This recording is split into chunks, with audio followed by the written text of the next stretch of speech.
Totoo po ba? Wala naman talaga sa taon, wala naman sa tagal ng panahon yung ikatatagal ng isang relasyon.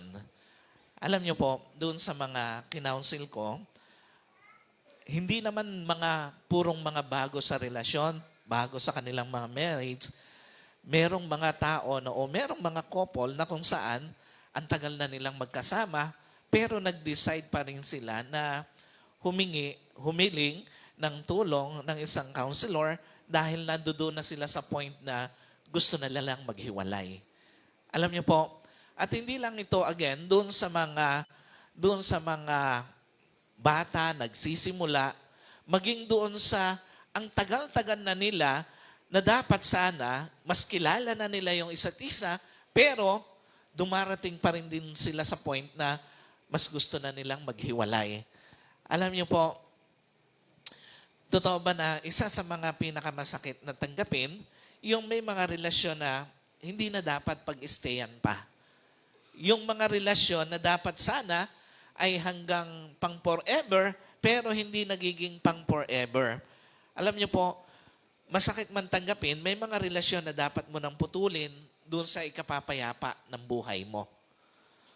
At masakit man tanggapin, may mga relasyon na kahit mahirap mawala, sa ikagaganda ng future mo, kailangan mo ng layuan. At kasama nga dito, hindi exempted dito yung mga relasyon ng dalawang tao na nagsumpaan na sa harap ng altar, nagsabi na sa hirap at sa ginhawa, magsasama sila. Pero bakit dumarating yung mga ganong pagkakataon? Alam niyo po, yung marriage na supposed to be dapat, gaya ng aking nabanggit na pang forever, minsan, hindi nagiging pang forever.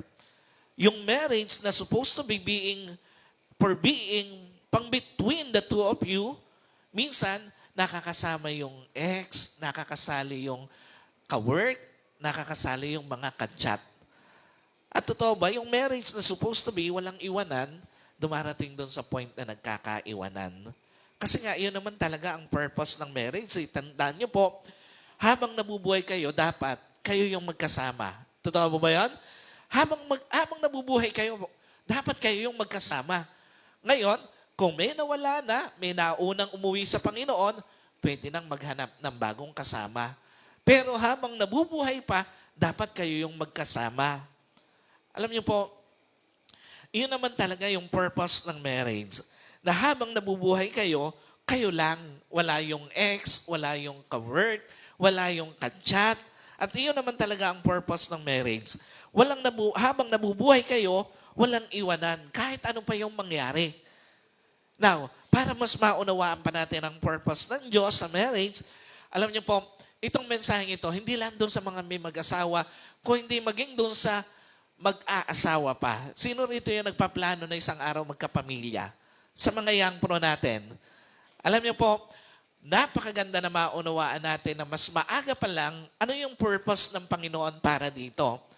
Alam niyo po, tingnan natin yung sinasabi doon sa Genesis chapter 2:24.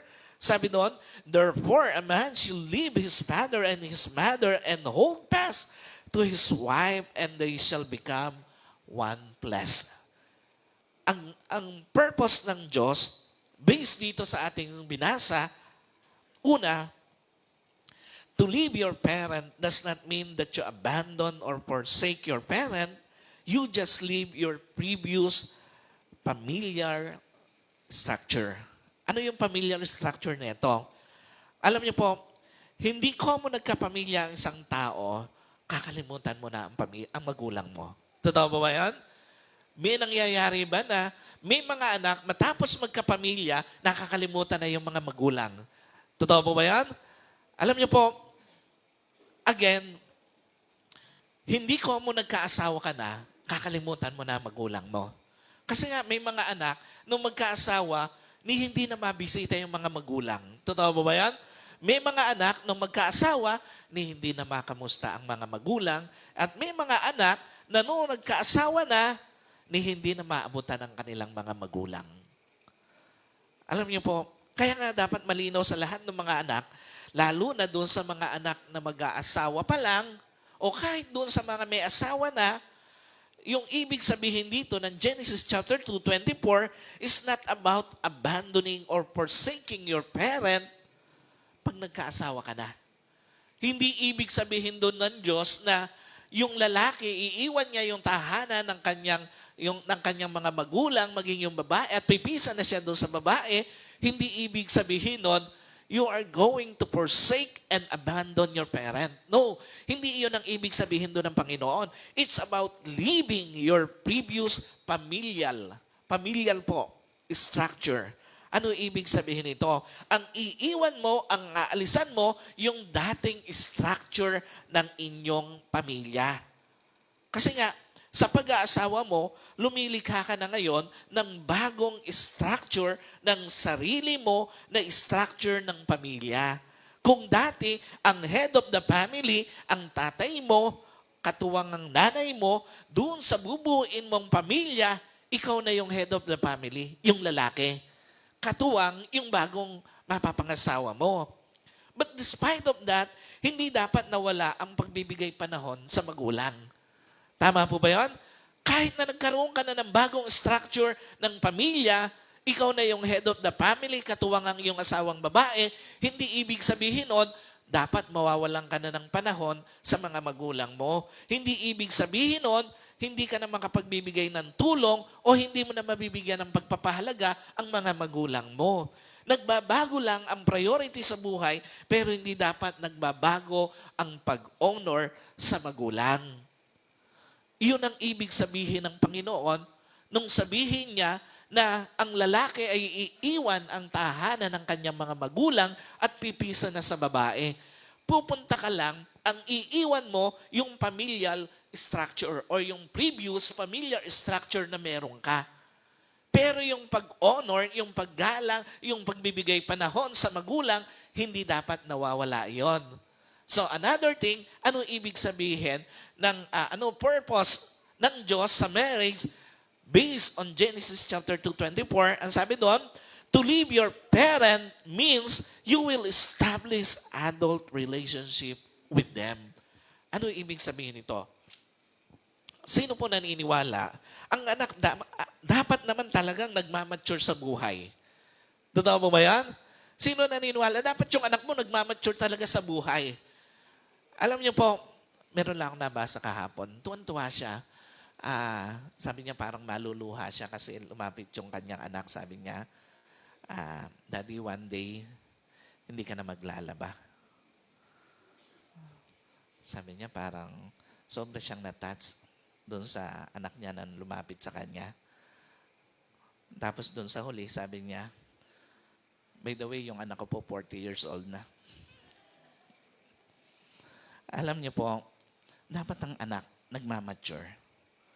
Dapat yung anak nagiging independent.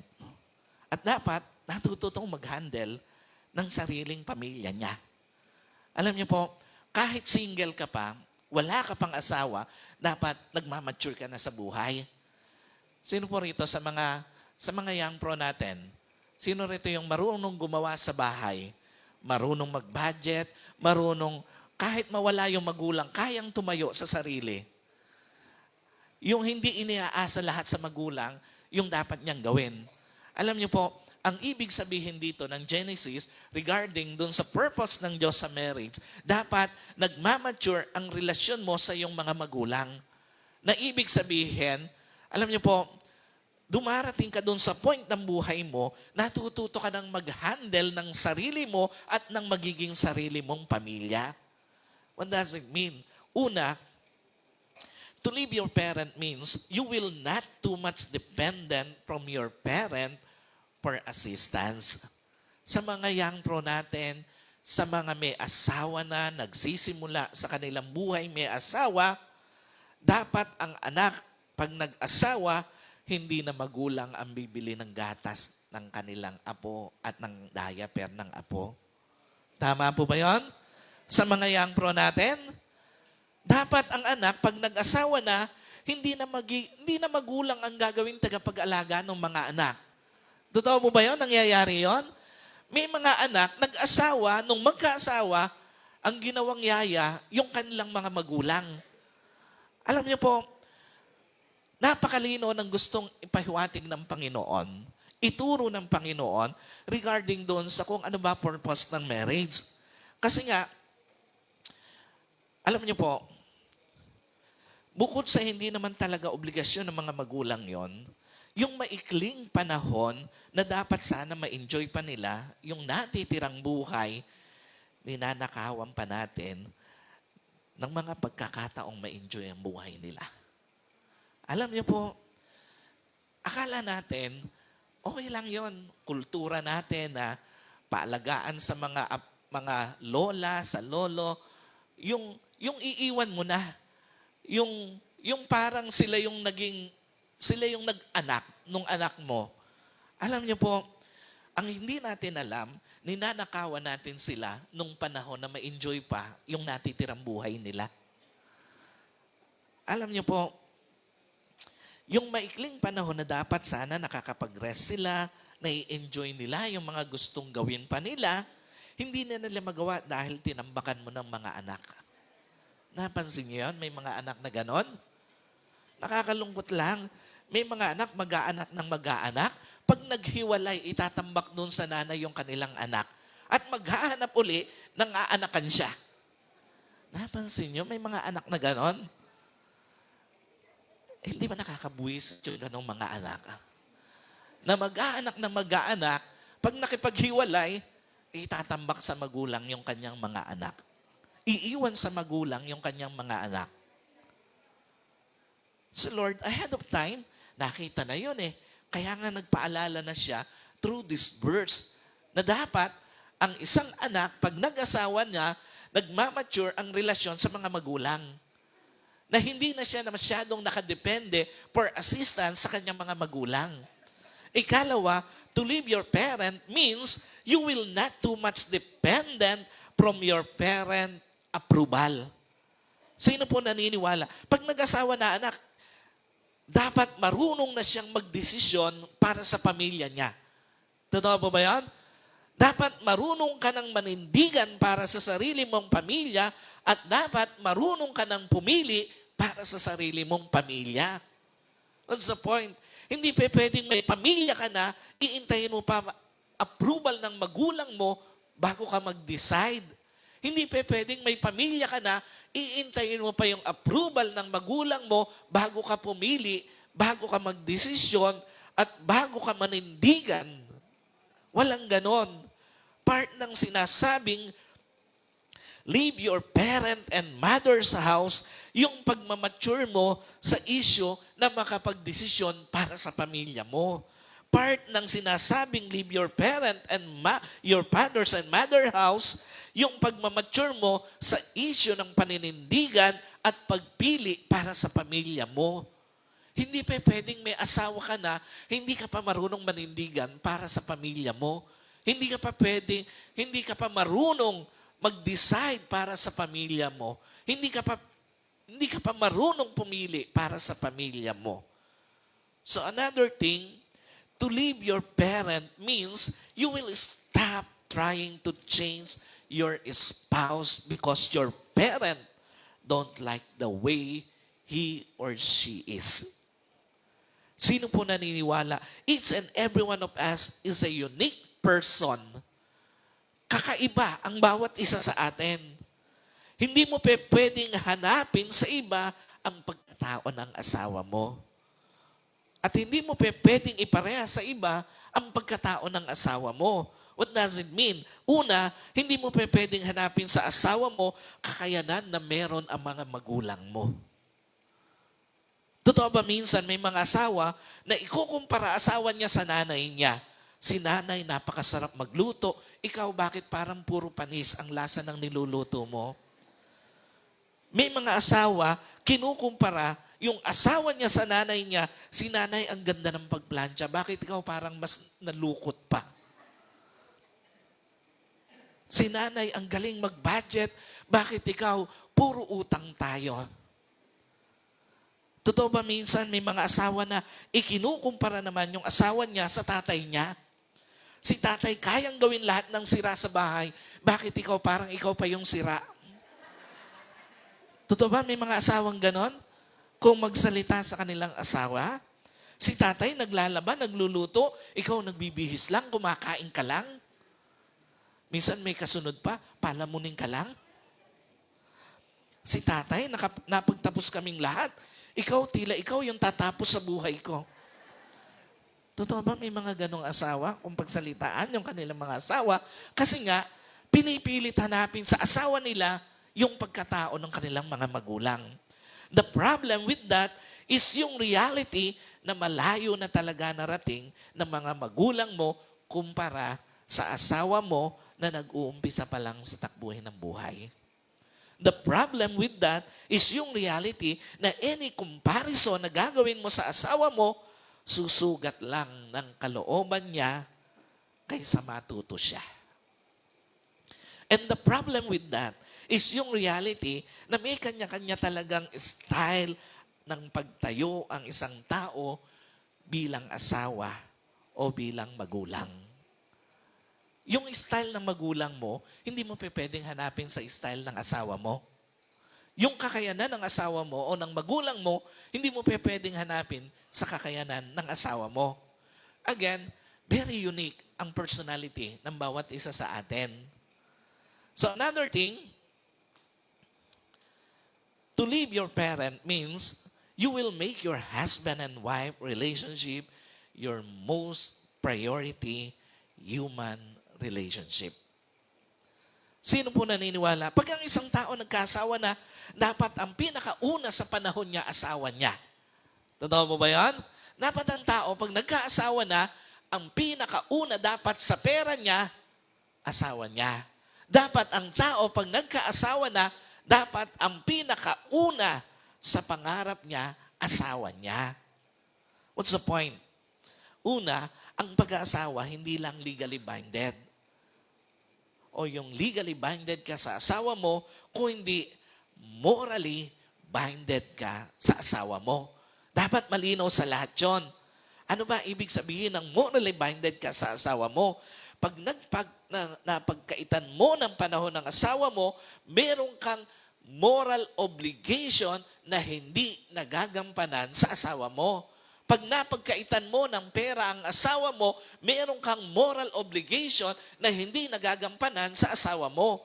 At pag napagkaitan mo ng pangarap ang asawa mo, meron kang moral obligation na hindi mo nagagampanan sa asawa mo. Ang problema, lahat ng moral obligation, meron ng asawa na nabibigong gampanan, nagiging parang seed o buto na unti-unting tumutubo sa puso ng isang asawa na nagiging cause ng kanyang paglayo. Physical, emotional, unti-unti lumalayo siya. Ang problema, lahat ng moral obligation na meron ng asawa na nabibigong gampanan, nagiging parang pader siya na unti-unti humaharang sa inyong dalawa. At ang problema, lahat ng moral obligation na meron ng asawa na nabibigong gampanan, nagiging isang malaking o malayong distansya sa pagitan yung mag-asawa. Ganun ang ibig sabihin nun. Kaya nga, tandaan nyo po, pagka meron kang nabigo ka, na i-priority sa pera yung asawa mo, o yung kahit na nagtago ka lang sa asawa mo ng pera, nagtago ka ng pagbibigay sa mga kamag-anak mo, sa asawa mo, lumilikha iyon, meron kang nagagawa, nagpe-failed ka na magampanan yung moral obligation sa asawa mo na dapat siya yung priority at anumang galaw na meron ka doon sa pera mo, dapat alam niya. Anumang panahon na dapat na ibibigay ka, dapat priority ang asawa mo. At bago ka mangarap para sa iba, dapat ang pangarap mo sa asawa mo muna. Yun ang ibig sabihin na tayo hindi lang legally binded, kung hindi morally binded sa ating mga asawa. Now, ang tanong, kailan ba dapat dumistansya na ang isang tao sa kanyang relasyon? Kasi nga, tandaan nyo po, laging mayroong pinanggagalingan ang pagdistansya, ang paglayo ng isang tao sa kanyang relasyon. Una, kapag nasa puntong mapanloko na siya. Sino po naniniwala? Infidelity is the worst sins in marriage. Pinaka-worst na magagawa mo sa marriage mo, yung lokohin mo at hiwalayan mo ang asawa mo. Pansinin nyo ang sabi sa Malakay chapter 2 verse 16, sapagkat aking kinapopuotan ang paghihiwalay, sabi ng Panginoon, Diyos ng Israel. Kaya't ingatan ninyo ang inyong sarili at huwag kayong magtaksil. Pansinin nyo, bakit kaya gano'n na lang kahigpit ang pagbabawal ng Diyos na huwag magtaksil? Una, infidelity rob your spouse sense of peace. Sino po naniniwala? Pinakamahirap na mag-move on, yung mag-move on ka sa pagtataksil ng asawa mo. Totoo mo ba yan? Isa yon sa mga pinakamahirap na gawing pag-move on, yung mag-move on ka mula doon sa panloloko ng asawa mo. Kasi nga, when you lose your sense of peace, lahat ng areas ng buhay mo apektado. Yung mga kinakounsel ko po na iniwan, niloko ng kanilang asawa, hindi lang naman yung kanilang marriage ang naapektuhan eh. Hindi lang naman yung kanilang relasyon eh. Naapektuhan yung kanyang karir, naapektuhan yung relasyon niya sa kanyang mga anak, naapektuhan yung relasyon niya sa mga tao sa kanyang paligid. Alam niyo po, again, when you lose your sense of peace, it's hard for you on how to pick up pieces and start again. Pinakamahirap na simulan uli yung buhay pagkatapos kang lokohin ng asawa mo o iwan ng asawa mo. Pero ang pinakamatindi, when you lose your sense of peace, you may also lose your household. Dahil nawalan ka na ng katahimikan, dahil sa pagtataksil sa iyo ng asawa mo, naapektuhan ang trabaho mo, ang hanap buhay mo, ang relasyon mo sa ibang tao, at pwedeng tuluyang masira ang sambahayan mo. Ikalawa, infidelity rob your spouse sense of joy. Totoo ba? Wala naman talagang sumaya nang mapagtaksilan siya ng asawa niya. Totoo ba yan? Wala naman sumaya nung iwan siya ng asawa niya at wala namang sumaya nang siya ay lokohin paulit-ulit ng kanyang asawa. Kaya nga, nagiging dahilan na para sa tuluyang paglayo sa isang relasyon ang paulit-ulit na pagloloko at pagtataksil. Kasi nga, aside sa pagtataksil, ito rin yung pagsira doon sa tinatawag na emotional and sexual exclusivity. Aside sa pagtataksil, ito rin ay pagsira doon sa tinatawag na hope and security within relationship. Kasi nga, sa isang taong paulit-ulit na niloloko at pinagtataksilan, ang hirap makaramdam na safe ka pa sa relasyon na yon. Totoo mo ba yan? Pag paulit-ulit ang panloloko sa'yo, hindi mo na mararamdaman yung sense of security dun sa relasyon na yon. Ang mararamdaman mo na, parang wala ka ng security dun sa relasyon na yon. Sa isang taong paulit-ulit na niloloko, pinagtataksilan, ang hirap maniwala na may patutunguhan pa yung relasyon na yon. At sa isang taong paulit-ulit na niloloko at pinagtataksilan, ang hirap makaramdam na dapat ka pang mag-stay sa relasyon na yon. At the end of the day, mas pipiliin mo na lang lumayo para sa natitirang kapayapaan ng puso mo. At the end of the day, mas pipiliin mo na lang lumayo para sa natitirang respeto sa sarili mo. And at the end of the day, pipiliin mo na lang lumayo para sa natitirang mga pangarap para sa mga anak mo. Alam niyo po, sa dami ng aking mga kinounsel, ang naging pinakamatibay na sandigan nila para mag-move on, yung kanilang mga anak. Na kahit wala yung isang tao na dapat katabi nila, nagsimula sila. So another thing, kailan ba dapat lumayo sa isang relasyon? Kapag nasa puntong mapang-abuso na siya. Proverbs 6, verses 16 to 19, makikita natin ano yung alala dito ng Panginoon. Alam niyo po, Sino naniniwala? Pag ang relasyon mapang-abuso na, hindi na dapat nag-i-stay pa dito ang isang tao. Totoo mo ba yan? Pag masyado ng mapang-abuso, dapat hindi ka na nag-i-stay doon sa relasyon na yon. Pag ang relasyon masyado ng mapang-abuso, hindi na dapat tinitiis. At higit sa lahat, hindi na dapat nilalaban pa. Pansinin nyo, bakit galit na galit ang Panginoon sa mapanakit o mapang-abusong asawa? Sabi dito sa ating text, sa Proverbs 6:16-19, ang Panginoon ay namumuhi sa 6 na bagay. Oo, 7 sa kanya'y kasuklam-suklam. Mga palalong mata, sinungaling na dila, at mga kamay na nagbububo ng dugong walang sala. Ito yung sinasabi dito, bakit galit na galit ang Panginoon? Again, ang tanong, bakit nakasama doon sa galit na galit ang Panginoon sa mapanakit at mapang-abusong asawa? Una, mahalaga sa Diyos ang bawat nilikha niya at walang ibinigay na karapatan ng Diyos sa asawa para saktan ang asawa. Dapat malinaw sa atin yon. Lalo na sa mga anak ng mga babae, dapat malinaw sa iyo yung utos ng Panginoon. Ang Panginoon, galit na galit sa mapanakit, mapang-abusong asawa. Alam niyo po, again, sino naniniwala? Mahalaga sa Diyos ang bawat nilikha niya. Mahalaga ka sa Diyos at hindi nagbigay ang Diyos ng kahit na kapirasong karapatan sa kahit na sino para saktan ang kanyang asawa. Alam niyo po, unang pagkakataon pa lang na nakaranas ka ng pananakit, tanungin mo na sarili mo, deserve ko bang mahalin ang taong ito? O deserve ko pa bang mahalin? Unang pagkakataon pa lang na nakaranas ka na ng pananakit, tanungin mo na sarili mo, deserve ko pa bang magtiis sa relasyong ito? At unang pagkakataon pa lang na nakaranas ka na ng pananakit, tanungin mo na sarili mo, deserve ko pa bang mag-stay sa piling ng taong ito?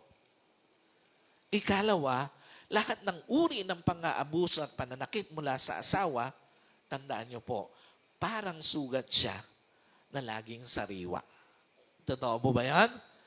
Pansinin niyo.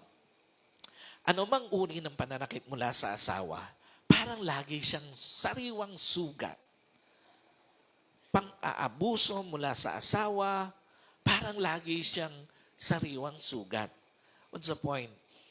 Ito yung klase ng emotional pain na kahit matagal na, parang laging nananariwa. Alam niyo po, ang dami kong nakakausap, ang tagal na naranasan nila. Pero pagka nakakakita sila ng kaparehas na karanasan nila, parang bumabalik lang uli yung karanasan nila. Ito yung klase ng emotional pain na akala mo galing na, pero all of a sudden, bigla, kikirot uli yung sakit.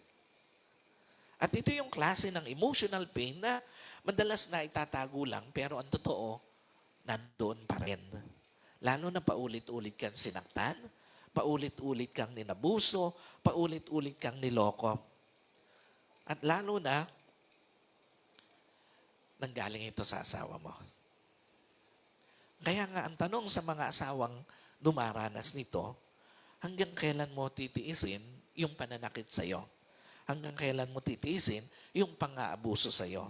At hanggang kailan mo pipiliin ang taong hindi ka naman talaga kayang proteksyonan? Kasi kung talagang pinoproteksyonan ng asawa, hindi mo naman pipiliin saktan ng asawa mo. Totoo po ba yan? Kung talagang gusto mong proteksyonan ng asawa mo, hindi ka naman makukumit ng infidelity. Hindi mo naman siya iiwan at hindi mo naman pagtataksilan. Ikatlo, kailan ba dapat lumayo sa isang relasyon? Kapag nasa puntong mapang-iwan na siya. Sino po naniniwala? Wala ka naman talagang magagawa sa asawang gustong magwala eh. Totoo mo ba yan? Wala kang magagawa doon. Maniwala ka. Wala kang magagawa sa asawang gustong magloko. At wala kang magagawa sa asawang gustong mang-iwan. Kahit gaano ka pa ka-ideal na may bahay, pag gustong magwala ng asawa mo, magwawala yan. Totoo mo ba yan? Kahit gaano ka pa kabait, kahusay na asawa, pag gusto kang lokohin ng asawa mo, lolokohin ka. At kahit gaano ka pa kagaling sa paghawak ng inyong sambahayan, pag gusto kang pagtaksilan ng asawa mo, magtataksil siya. Kaya nga, umpisa pa lang ang paalala ng Biblia sa 1 Corinthians 7, verse 11, second part, sabi doon, at huwag hiwalayan ng lalaki ang kanyang asawa. Ang problema, kahit may paalala na ang Biblia na huwag iwan ang asawang babae, may mga lalaki pinili pa rin iwan ang babae. Totoo po ba yan? Now, kung iyon na ang trato ng asawa sa babae, bakit kailangan na rin lumayo ng babae sa relasyon niya? Una, for self-preservation and respect. Sino po naniniwala? Hindi ka pwedeng manatiling buo sa piling ng taong pilit kang winawasak. Totoo po ba yan? Paano ka mananatiling buo dun sa taong pilit kang sinisira, pilit kang winawasak? Winawasak ang relasyon nyo, ang pamilya nyo, ang tahanan nyo, ang mga pangarap mo, at ang pagkatao mo. Kaya nga ang paglayo sa taong piniling sirain ang relasyon nyo, hakbang yon para manatiling buo ang relasyon mo, lalo na sa sarili mo. Ang paglayo sa taong piniling sirain ang pamilya nyo ay hakbang, hindi lang yung basta paglayo, kung hindi hakbang yon para muling buuin ang pamilya mo in the absence of that person. Tandaan nyo po, hindi ko mo may nang iwan sa isang pamilya, hindi na pamilya yon. No, pamilya pa rin kayo. Yung ikaw, yung anak mo na nag-stay, na kasama mo, pwede pa rin kayong manatiling isang pamilya. In the absence of that person. Kaya nga ang paglayo sa taong piniling sirain ang tahanan ay hindi lang basta paglayo, kung hindi hakbang na muling buuin ang tahanan nyo in the absence of that person. At kaya nga ang paglayo sa taong piniling sirain ang mga pangarap nyo ay hindi lang basta paglayo, kung hindi hakbang na muling buuin ang mga pangarap nyo in the absence of that person. Meaning, despite na may nang iwan sa iyo, you can still start a better relationship with yourself, with your children, and with the Lord.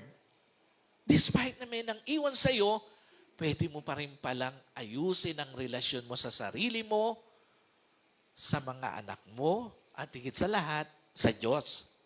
Despite na may nang iwan sa iyo, you can still start rebuilding your family kasama ang taong piniling mag-stay sa tabi mo. And despite na may nang iwan sa iyo, you can still start rebuilding your home kasama yung mga anak mo, magulang mo, mga taong tinulungan kang magsimula uli. And despite na may nang iwan sa iyo, you can still start rebuilding your dreams kasama mga anak mo, mga taong piniling maniwala na kaya mo pang abutin ang mga pangarap mo.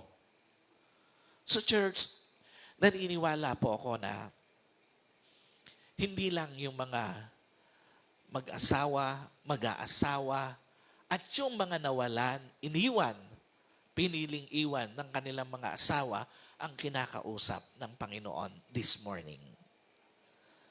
Again, minsan akala mo, yung relasyong meron ka, pang forever na, pero hindi pa pala. Hindi ko mo nagsumpaan kayo sa harap ng altar. Automatic pang forever yon. Minsan akala mo yung relasyon na meron ka, pang between the two of you lang. Pero minsan, again, nakasali yung ex, yung kaibigan, yung ka-work, yung ka-chat. Minsan, akala mo yung relasyon na pang walang iwanan, iiwan ka pala. Minsan, akala mo yung relasyon na meron ka, panghabang buhay na, pero ngayon, may kanya-kanya na kayong buhay. Masakit ba siya? Hindi lang siya masakit. Sobrang sakit niya. Malungkot ba siya? Hindi lang siya malungkot, sobrang lungkot niya. Mahirap ba siya? Hindi lang siya mahirap, sobrang hirap niyan. Dumating kayo doon sa punto, hindi dahil nagkataon o aksidente yon. Tandaan niyo po. No, dumating kayo doon kasi may isang taong naging mapanloko sa inyong relasyon. Kaya nga doon sa mga nananatiling buo at nagbabalak bumuo ng pamilya, huwag mo nang piliing maging mapanloko. Dumating kayo doon sa punto na yon kasi may isang taong naging mapanakit, mapang-abuso sa inyong relasyon. Dumating kayo doon kasi may isang taong naging mapang-iwan sa inyong relasyon. But again, despite of that, kahit wala na siya, tuloy ang pamilya. Despite of that, kahit wala na siya, tuloy lang ang buhay. And despite of that, kahit wala na siya, tuloy ang pangarap. At higit sa lahat, despite of that, kahit wala na siya, tuloy dapat ang paglilingkod sa Panginoon. Siya lang ang nawala, pero may mga anak ka pa, may mga magulang ka pa, may Diyos ka pa na nasa tabi mo. Again, napakalinaw ng purpose ng Diyos sa marriage. Dapat isa puso ng mga taong nagpaplano na pumasok dito, isa puso ng mga nakapasok na dito sa estado na ito. At huwag sayangin, hindi lang yung marriage, kundi yung taong pinagkatiwala ng Diyos sa iyo. Huwag sayangin, hindi lang yung tao na pinagkatiwala sa iyo ng Diyos, kung hindi yung pamilya na pinagkatiwala sa iyo ng Diyos. Dahil hindi lahat nabiyayaan ng pagkakataon na magkaroon ng isang pamilya. So ikaw na meron pa, ikaw na bubuo pa lang, ingatan mo ang pamilya na ibibigay at binigay na ng Diyos sa iyo. Let us pray. Panginoon, sa umagang ito, salamat po sa patuloy na paalala sa amin. Salamat dahil minsan pa, binigyan mo kami, Panginoon, ng paalala na pakamahalin, pakapahalagahan yung binigay mo sa aming tao, yung binigay mo sa aming pamilya, at huwag itong sayangin, Panginoon. At doon sa mga taong iniwan, Panginoon, ang dalangin ko, tulungan mo po sila na tuloy-tuloy, na makapag-move on, makapagsimula muli, hindi lang para sa kanilang mga anak, sa kanilang mga magulang, kung hindi para sa iyo. Salamat po muli sa kabuuan ng gawain ito. Ikaw lamang po yung nataas at naluwalhati sa pangalan po ng aming Panginoong Jesus. Amen. God bless po sa inyo lahat.